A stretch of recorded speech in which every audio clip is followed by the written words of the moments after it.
Bunaqa harom ishlaringni-chi, o'zing qilasan, shundaymi? Qoringni ko'rmay bo'tdi seni. O qanaqa harom ish, narmanning soqqa qilib tashlaymiz, nima deyapsan sen?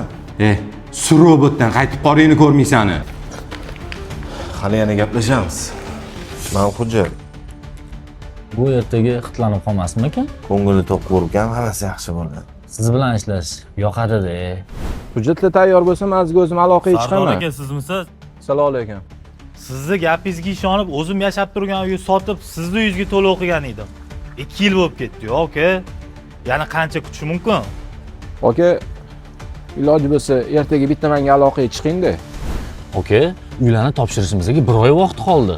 Sardor akam ham qitlayaptilar. Nima qilamiz? Ukam, sen xavotir olma. 1 oy ichida hal qilamiz. Og'ayni, salla joyi hal qilurlaring, hisob-kitob to'lash mendan. Ha, bo'pti, hozir qo'raman. Assalomu alaykum. Va alaykum assalom. Menga qara. Meni hujjatni qayerdan olding? Bu o'sha hokimiyatdan berilgan hujjat. Qanaqasiga hokimiyatdan beriladi? Bu yerda 12 etажga turibdi-yu, biz 9 etажga qurayotgan bo'lsak. Men o'sha siz aytgandek qildim hammasini. Mendan shunchalik oson qutulib ketaman deb o'ylayapman. Men senga aytuvdim, hali joyi kelsa gaplashamiz deb. Soxta hujjatlarga keladigan bo'lsak, bu meni ishim. Aytganchi. Ukam, men seni urishing. Sog' bo'laring. Sen nima qilib qo'yganingni bilasanmi, o'zi?